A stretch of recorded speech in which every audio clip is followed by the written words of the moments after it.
Hey, what's up, homeowners? So, I'm here to talk to you guys today about 5 reasons why you should be hiring a realtor if you're thinking about selling your home. Now, I know you have heard in the past you don't need a realtor when it comes to selling your house, but I'm going to debunk that for you. So, if you stick around, I'll go through my list of 5 reasons why hiring a realtor is advantageous for you to get a successful sale of your home. But before I do, my name is Ligaya Thompson. So I'm a local Austin realtor. If you've been keeping up with my channel, thank you so much for coming back. If this is your first time here, give me a like and a subscribe. I put out information about the Austin real estate market, and whether you use me or not as your agent, I still want to be a resource to you. So please give me a like and a subscribe and stay tuned because I have a lot more information to share with you. But let's get into this whole thing about, selling your home and not using an agent, because it has been done in the past, and majority of for sale by owners end up listing with an agent anyway. So let's go ahead and start with reason number 1 as to why you should be working with an agent when it comes to selling your home. And reason number 1 would be marketing insights and strategy. So, a realtor is going to be able to provide a lot of valuable information when it comes to listing your house. We'll run comparables for you, or comps, which is the short term that we refer to. And that basically means we're going to look at homes with the same square footage, same bed and bath, a 1-story, 2-story, that has to be the same as within a certain radius of your neighborhood. And we're going to see what they've sold for. We're going to see what the competition is like right now. So anything listed active on the market, anything that's pending, how long was it pending for at that price point. And this is really going to help us come up with an effective strategy. Now, one thing I do like to do with my sellers is take them into homes that are for sale. So if you're thinking about listing your house in 2 weeks or 30 days, I'll say like, oh, well, let's go walk the competition. Let's go see what's listed for sale so you can get a good idea of what people are asking for and how your property compares to that. And then we'll come up with a pricing strategy to get your home put up for sale on the market.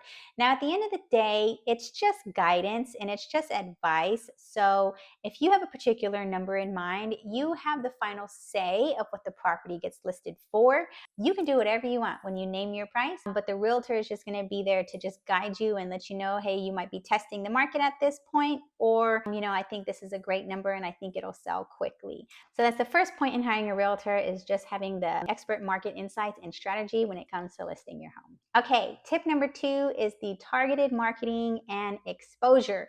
So if you think you can sell a home by yourself by just taking pictures and throwing it up on Zillow or wherever platform you decide to use to sell your home, then you really need to think again, because a lot more goes into listing a house than just taking photos. First of all, before we even take the photos, we have to prep the home for sale. So I have seen scenarios where sellers have said, yeah, I'm going to list my property on my own. And they take pictures and they throw it up on Zillow. And when I've walked the home, there's a lot of things that really kill the value of the property, because the property could be messy. It could have boxes everywhere. When you sell a house, you really, the best advice would be to take out all of your pictures and personal things, because you really want to neutralize the home when you list it for sale. That way the buyer can visualize themselves in your property.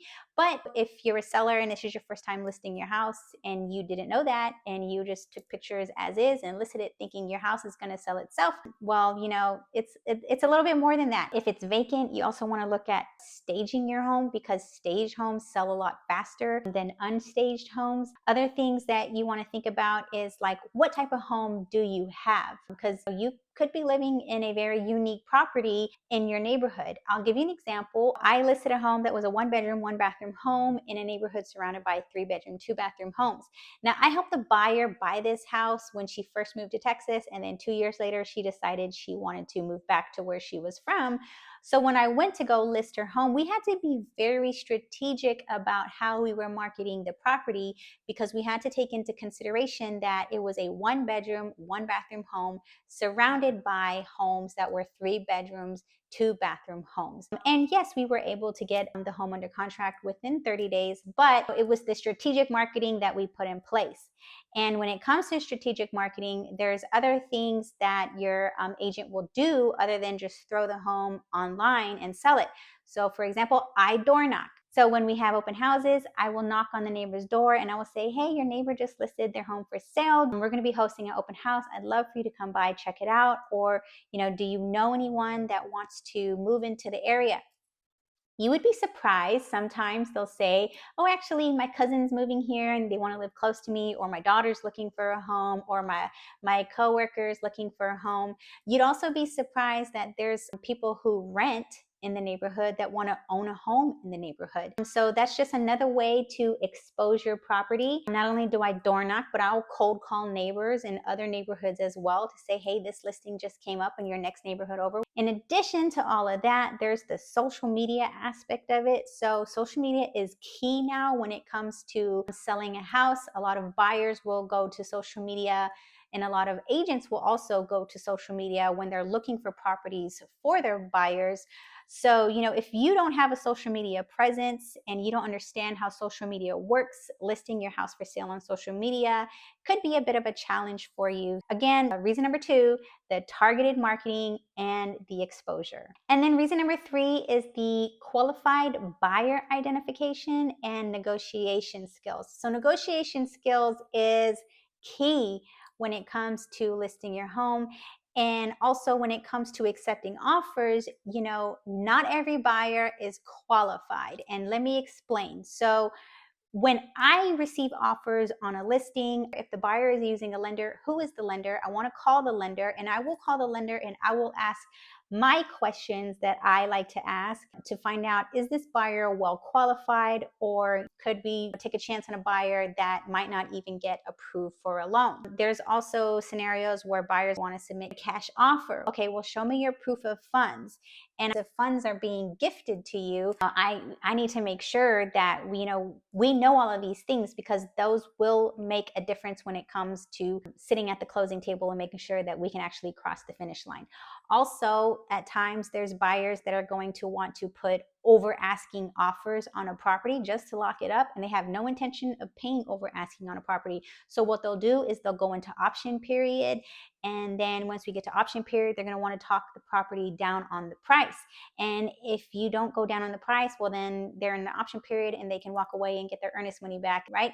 So asking those questions up front and vetting out who the buyer is to make sure that this is a serious buyer, it's a well-qualified buyer, and it'll be less of a risk if you move forward with the offer. And then of course, with the negotiation skills, now when you sell a home, you go under option period, there's things that can be renegotiated option period. As a matter of fact, there's things that can be renegotiated all the way down to the closing table. It doesn't matter if you're in option period or not. Things come up in a transaction.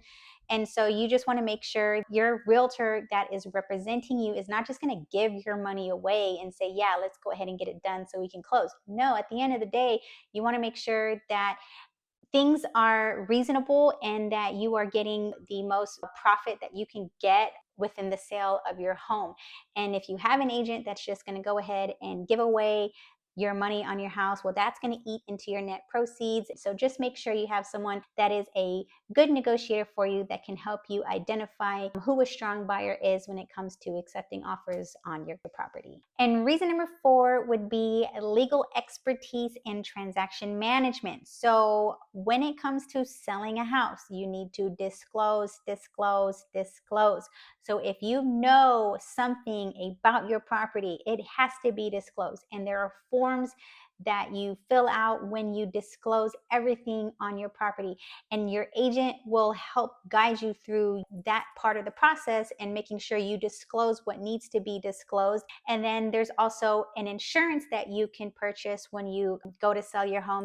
When you sell a home, things can come up after the sale that you may or may not have known about. You may have done renovation on a specific part of your property and something wasn't, completely done, or something didn't get addressed that should have been addressed during the renovations.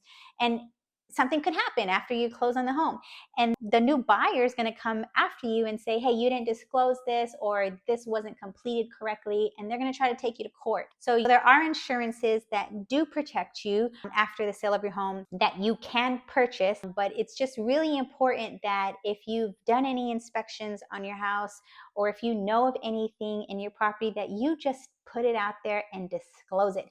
The other thing too is with a listing agent, some of them will recommend, depending on what issues you might have in your home, like if it's a foundation issue, if you want the most for your property, they will advise you to go ahead and get that fixed before you throw it on the market, or they'll just be ready to address it when it comes up on the negotiation table. But if you disclose it and you disclose it properly, then you really shouldn't be having a problem. And you just want to make sure that you have the legal protection and the guidance when it comes to that. And then, when it comes to transaction management, so, there's a lot of documents that are involved when it comes to selling a home. You have to do the seller's disclosure. If your home was within an HOA, you have to do an HOA addendum.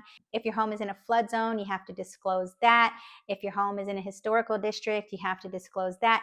I mean, there's a lot that goes into disclosing things on your property. The list goes on, but if you have not been practicing real estate and you think you're just going to go and sell your property and not disclose everything that should be disclosed, well, then you are taking a big risk there, and it's just best to go ahead and hire an agent. And if you do need legal counsel, because some properties that are listed for sale will need legal counsel, if you do need legal counsel, your realtor can put you in touch with a real estate attorney. The title company can put you in touch with a real estate attorney as well. But you just want to make sure that you cover your bases here and leave no room for someone to come and try to sue you in the end. And so that's another reason why you should hire an agent, is the legal protection and the guidance on the property. And then reason number 5, so, peace of mind and support. I think that is always big when it comes to hiring an agent, whether you are a buyer or a seller. But as a seller, it is a lot to list your home. Who's going to show your home when somebody wants to look at your house? Do you really want to be there, take time off of work or out of your day to come show a property when someone else could be doing all of that for you and answering the questions for you? So this is big when it comes to buying or selling a home, is just having peace of mind that someone is guiding you through this, that you're just not kind of figuring it out as you go. That's never really the best way to do things when you're dealing with assets like houses, because they're big assets and you have to protect your assets at the end of the day. And if you really want to maximize your profits when it comes to selling a home, then you really want to work with a realtor that's going to help you get there. So, with peace of mind and support, it's just having someone that is going to be able to take care of logistics, the negotiations, the paperwork, having someone that's going to speak on your behalf. I would imagine as a seller selling by myself, it could be a little bit stressful trying to figure out what's the next best move to make for this potential buyer, or if my listing's sitting on the property and it's not selling, well, what can I do to get the property sold? Because the longer your home sits on the market, then there's a perceived notion that there's something wrong with the house, and then you're not going to get what you want. So your realtor will just make sure that you just have the right guidance and that you don't feel that way and you don't experience that when it comes to selling your home. Now, there's going to be hiccups and things that come up, but that's what they're there for. They're going to help you through it, and they're just going to make sure that you do get to the finish line. Just to recap, here are 5 reasons why you want to make sure you do have a realtor when it comes to listing your home. And the first reason would be 1, the market insights and strategy. 2, the targeted marketing and exposure. 3, the buyer qualifications, identification, and the negotiation skills. Number 4, the legal expertise and transaction management. And number 5, just making sure that you have peace of mind and support throughout the process. So there is a lot that goes into selling a home. These are the 5 highlights I have. If you want to talk a little bit more about the home selling process, all of my contact information is down below. Again, my name's Ligaya Thompson. I'm a local Austin realtor. I hope you found this information useful. And if you did, give me a like and a subscribe, and keep in touch with me. If it left you with any more questions, put it in the comments below. I'm here to be a resource to you, and I'll have more information coming up later on, guys. So stay tuned.